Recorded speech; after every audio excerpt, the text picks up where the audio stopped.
Written by Hanane Kosuke. If You Can See Me, part 13. Pasang earphone-nya dulu ya. Sini, aku temenin tidur.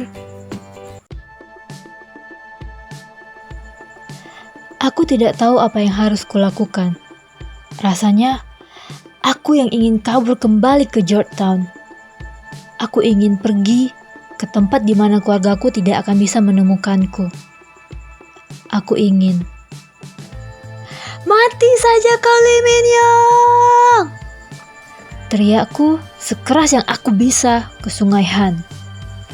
Tenggorokanku terasa kering karena udara yang dingin. Orang-orang yang berada di sekitarku menatapku aneh. Lalu mulai beranjak pergi satu persatu seiring dengan menjingganya langit sore itu. Tapi aku tidak peduli. Aku merasa lebih buruk terhadap diriku sendiri karena saat itu aku sangat ingin Park Sung Hoon memang alasan dari hilangnya Min-young. Bulir air kembali berjatuhan ke pipiku mengingat aku sudah ditipu oleh keluargaku sendiri. Kakek dan paman pertama sejak awal memang ingin aku yang menikah dengan Park Sung Hoon. Mereka pasti sudah mengetahui mengenai temperamennya yang buruk. Mereka pasti lebih ingin aku yang disakiti oleh Park Sung Hoon daripada Min-young. Kenapa harus aku? Aku menggumam dan menutup mataku dengan tangan sembari menangis. Walaupun saat itu sudah masuk musim semi, tapi aku masih terjebak di musim dingin. Dan semakin dingin menjelang malam tiba di kota Seoul di pinggir Sungai Han. Tapi aku tetap duduk di pinggir sungai dengan baju yang sepertinya tidak akan mampu menahan dinginnya malam. Aku hanya tidak ingin pergi kemana-mana. Aku tidak tahu harus kemana. Yang ku tahu hanya Georgetown. Jika tahu begitu, aku akan membawa pasporku kemana-mana, agar aku bisa kabur kapanpun, seperti Min-young. Kedua tanganku mengelus sisi lengan karena udara semakin dingin. Dan sepertinya akan hujan. Aku harus kemana? Gumamku. Aku bahkan tidak membawa uang tunai. Jika menggunakan kartu kredit keluargaku, mereka akan tahu aku di mana. Cahaya lampu menyoroti wajahku. Spontan aku melindungi mata dengan tangan dan mengintip dari mana asal cahaya itu. Sebuah mobil berwarna hitam berhenti tak jauh dariku. Kenapa sepertinya sangat familiar? Tanpa mematikan mesin, pemilik mobil keluar. Tubuhnya yang menjulang tinggi membuatku bisa langsung mengenalinya. Park Sung Hoon. Dia melangkah cepat menghampiriku. Nona Hyunjin. Mataku membesar melihatnya muncul seperti itu. Bagaimana? Park Sung Hoon menarikku bangkit dari duduk. Kecuali kau membuang ponselmu, kau tetap bisa dilacak menggunakan GPS. Bentaknya. Aku tersentak kaget karena bentakannya itu. Sedetik kemudian, aku tertegun merasakan kedua telapak tangan Park Sung Hoon yang hangat menangkup kedua pipiku. Mulut Park Sung Hoon terbuka tak percaya. Sudah berapa lama kau di sini? Ia nyaris berteriak di depan wajahku.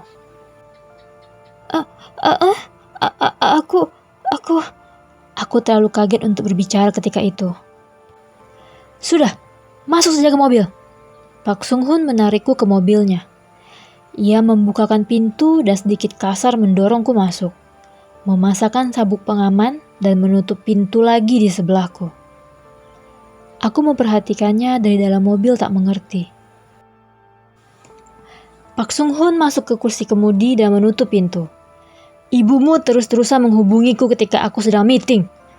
Kau harus tahu itu pertemuan penting hingga aku harus meninggalkannya untuk mencarimu kemana-mana. Gurutunya sembari mengenakan sabuk pengaman. Aku hanya memandang ke bawah. Tidak berani memandangnya ataupun bersuara. Tapi aku sempat melihat tangannya memutar penghangat mobil sampai maksimal. Kau sudah seperti es balok besar di sana. Lanjut Park Sung Hoon masih menggerutu. Ia mengendarai mobilnya pergi seperti orang kesetanan. Aku meliriknya sedikit. Aku tidak tahu dia bisa mengomel sebanyak itu. Selama hampir 10 menit, dia mengendarai mobil tanpa berbicara. Udara memang sangat hangat di dalam sana. Apalagi bagiku yang sudah terlalu lama berada di luar ruangan. Mataku melirik Park Sung Hoon yang mengendarai mobil dengan wajah serius. Aku bisa melihat ia mulai tidak nyaman dengan udara di sekitar. Tanganku terulur ke penghangat. "Jangan," ucap Park Sung Hoon tanpa menoleh. Aku menarik tanganku kaget. Aku sudah cukup hangat," jelasku. Sepertinya aku sangat ketakutan hingga aku tidak sadar aku berbisik ketika itu. "Biarkan saja," ucapnya lagi. Aku hanya mengangguk mengerti dan memandang keluar jendela. Ketika itu, aku menyadari kemana arah kami pergi. Mataku membesar dan spontan memegang tangannya yang memegang setir mobil. Atau lebih tepatnya, aku menarik tangannya. "Aku tidak ingin pulang." Park Sung Hoon terkejut. Mobil yang ia kendalikan nyaris keluar dari jalur. "Hei!" hardiknya. Aku sendiri sangat terkejut dengan pergerakan mobil yang tiba-tiba. Beruntung tidak ada mobil yang terlalu dekat di sekitar kami. "Kau ingin membuat kita celaka?" seru Park Sung Hoon marah. Aku benar-benar syok dengar seruannya. Kedua tanganku langsung gemetaran hebat. Aku sangat sadar menatapnya ketika itu. Tapi aku tidak tahu bagaimana ekspresiku. Aku hanya bisa mendengar dentuman jantungku di balik tulang rusukku sendiri. Aku bisa melihat Park Sung Hoon ingin berteriak lagi di depanku. Tapi setelah beberapa saat menatapku, ia hanya kembali menghadap ke jalanan. "Aish," gumamnya sendiri. Aku menelan ludah untuk menenangkan diri. Mulutku terasa kering. Saat menoleh keluar jendela, aku menyadari mobilnya sudah melewati jalan untuk berbelok ke kawasan rumahku. Aku meliriknya sedikit, lalu memandang ke bawah. Masih terlalu takut untuk kembali bersuara. Tanpa mengatakan apapun, Park Sung Hoon hanya mengendarai mobil hingga memasuki kawasan apartemennya. Seperti tidak terjadi apapun, ia memarkirkan mobil di parkiran bawah tanah dan mematikan mesin. Aku sempat kebingungan. Apa aku harus ikut? Namun melihatnya melepaskan sabuk pengaman, tanganku juga ikut melepaskan sabuk pengamanku, juga turun. Aku berusaha mengejar langkah kakinya yang panjang. Park Sung Hoon berhenti di depan lift dan menekan tombolnya. Aku berhenti di sebelahnya sembari sesekali meliriknya. Pintu terbuka, tidak ada siapapun di dalamnya. Aku kembali mengikuti Park Sung Hoon masuk. Aku merasa sedikit aneh berada di ruangan sempit itu bersamanya. Mataku melirik layar kecil di atas pintu yang memperlihatkan angka lantai.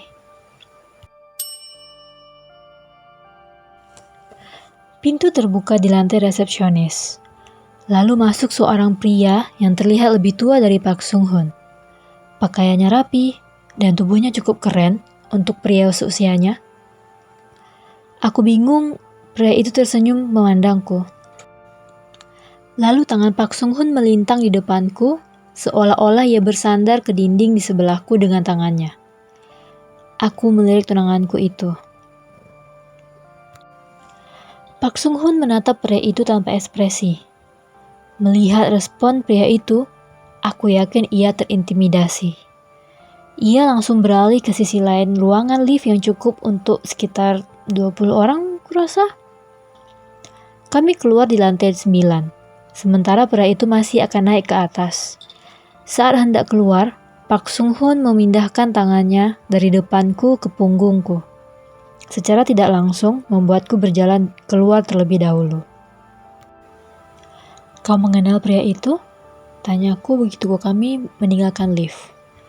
"Tidak," jawab Park Sung Hoon. Aku melirik Park Sung Hoon sembari berjalan. lalu terpaku begitu tiba di depan pintu apartemennya. Apa yang terjadi sebelumnya kembali terlintas di benakku. Pak Sung Hoon membuka pintu dan sudah berjalan masuk duluan. Ketika menyadari aku malah terpaku, ia menatapku tak mengerti. Seolah sel-sel di otakku baru aktif, aku memandang ke bawah dan perlahan mundur. Kurasa aku akan pulang saja, ucapku, lalu berbalik hendak pergi. Aku terkejut merasakan tanganku ditarik dan menatapnya kaget.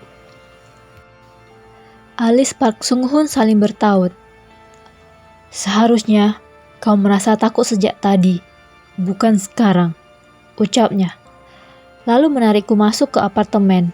Ia menutup pintu di belakang kami dan membawaku ke ruang tengah. Aku kembali terpaku menatap sofa. Tubuhku kembali menyalakan alarm bahaya. Aku mendengar Pak Sung Hoon berjalan ke arah kanan. Mataku melirik ke arahnya. Ia masuk ke kamar sembari melepaskan jas dan menghilang dari balik pintu. Aku menghela napas dalam. Perlahan, aku berbalik dan memandang pintu. Itu kesempatanku untuk kabur. Namun sebelum melangkah, aku langsung mengurungkannya. Bahkan, keluargaku sendiri telah mengkhianatiku. Siapa lagi yang bisa aku percaya di luar sana?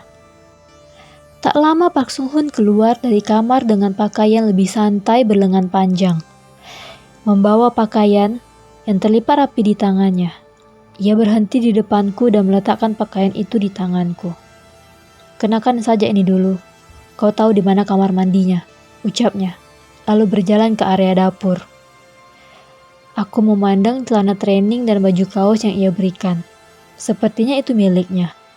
Aku memperhatikannya melakukan sesuatu. Lagi pula, apa pilihanku lagi? Setelah berganti pakaian, aku melipat baju yang kukenakan tadi dan meletakkannya di sofa. Memang terasa lebih nyaman mengenakan pakaian rumah. Aku perlu melipat bagian ujung tangan dan celana yang kukenakan karena terlalu panjang. Aku tertegun melihat baju hangatku ada 2 di atas meja. Aku mengambil baju hangat yang lain dan memperhatikannya.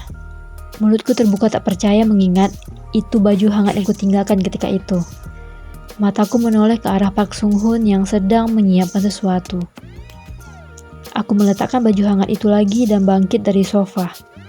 Juga berjalan menghampiri area dapur. Pak Sung Hoon menyiapkan makanan dengan sangat baik. Aku sama sekali tidak menyangkanya. Duduk saja di sana, ucapnya. Aku bergerak duduk di kursi dengan pandangan ke arah apa yang ia lakukan. Pak Sung Hoon tetap fokus pada apa yang ia lakukan di depannya. Meja makan. Aku terkesima melihat makanan yang ia siapkan. Bahkan makanan pendampingnya terlihat sangat menggugah selera. Sebelumnya aku menyiapkan bubur untukku, ucap Pak Sung Hoon membuka pembicaraan. Anggap ini balasannya. Bibirku membentuk senyuman tipis dan mengangguk pelan. Ia memang tidak pintar berbahasa basi jika bukan tentang pekerjaan. Aku mengambil sendok ketika ia sudah mulai makan. Harus kuakui, ia memiliki cita rasa yang baik. Wah, kimchi ini enak sekali, ucapku. Ibumu yang membuatnya? Otot wajah Pak Sung Hoon mengeras. Apa pertanyaanku salah? Bibi di rumah, jawabnya, dan meneruskan makan. Kepalaku mengangguk mengerti, sepertinya ia tidak begitu suka membicarakan keluarganya. Apa karena itu, dia berkata bahwa aku menikahinya bukan keluarganya? Aku sudah memberitahu ibumu kau di sini, ucapnya sembari makan. Aku tertegun. Hah? Aku juga memintanya untuk tidak khawatir dan tidak memaksamu pulang. Lanjutnya lagi. Aku diam sejenak. Lidahku tiba-tiba terasa keluh. Pak Sung Hoon memandangku. Aku tidak tahu apa yang terjadi, tapi aku tidak ingin tiba-tiba keluargamu menerobos masuk kemari dan membawamu pulang. Aku memandang ke bawah. Selera makanku jadi hilang. Kemarahan keluargaku pasti akan berlipat ganda karena Minyo menghilang. Tiba-tiba aku merasa berada di tempat yang tepat untuk bersembunyi. Pak Sung Hoon melanjutkan makannya dengan santai. Aku menggerakkan ujung sendokku di mangkok nasi. "Apa Minyong baik-baik saja?" tanyaku pelan. Tangan Pak Sung Hoon berhenti dan memandangku. "Dia menghilang sejak hari itu," ucapku, berusaha terdengar tidak menuduhnya. "Makan saja dulu," ucap Pak Sung Hoon, lalu kembali makan. Ya, seharusnya aku tidak merusak nafsu makan orang lain juga. Aku kembali makan, walaupun memaksakan diri. Untung masakannya enak. Setelah makan, Pak Sung Hoon keluar dari kamar membawa selimut dan bantal, lalu meletakkannya di sofa. Aku memandang kedua benda yang terlihat nyaman itu. Tanganku terulur dan mengelusnya pelan. Pak Sung Hoon duduk di sisi lain selimut dan bantal yang ia letakkan, lalu menyodorkan sebuah amplop padaku. Sambil meliriknya bingung, aku menerima amplop. "Apa ini?" tanyaku. "Lihat saja," ucap Pak Sung Hoon santai. Aku mengeluarkan isi amplop dan menemukan setumpuk foto ukuran 4R. Aku melihatnya satu persatu. Mataku membesar. Itu adalah foto yang diambil diam-diam dari berbagai arah. Dan yang menjadi objeknya adalah sepupuku, Lee Min-yong. Di klub, gym, kafe, bioskop, dan beberapa tempat lainnya yang terlihat berada di Seoul. Aku memandang Pak Sung Hoon tak mengerti. Aku meminta sekretarisku menyelidiki apakah Nona Lee Min-yong benar-benar kabur atau hanya alasan untuk tidak bertunangan denganku. Jelasnya, seperti bisa membaca pikiranku. Aku menatapnya tak percaya. "Pak Sung Hoon, kau benar-benar maniak. Bagaimana mungkin dia bisa mengobrol dengan santai dengan Min-yong walaupun ia tahu sepupuku itu sengaja menolak perjodohan mereka?" "Dilihat dari reaksimu, kau sudah mengetahuinya," ucap Pak Sung Hoon menyimpulkan. Aku kembali memandang foto di tanganku. "Tadi siang," jawabku berat. "Awalnya, aku sedikit penasaran kenapa Presiden Lee membuat keadaan seperti ini," ucap Pak Sung Hoon memulai. "Tapi beberapa bulan terakhir aku baru mengerti." Ternyata hanya aku sendiri yang tidak tahu. Karena aku sudah diasingkan seumur hidupku, menyerahkanku ke keluarga lain bukan sebuah kehilangan, ucapku memberitahunya. Karena mereka tahu menjodohkanku dengan Nona Lee Min-yong bukan sebuah keuntungan, Pak Sung Hoon memperbaiki. Ucapan itu membuatku memandangnya. Apa maksudnya? Pak Sung Hoon memandangku dengan wajah tanpa ekspresinya seperti biasa.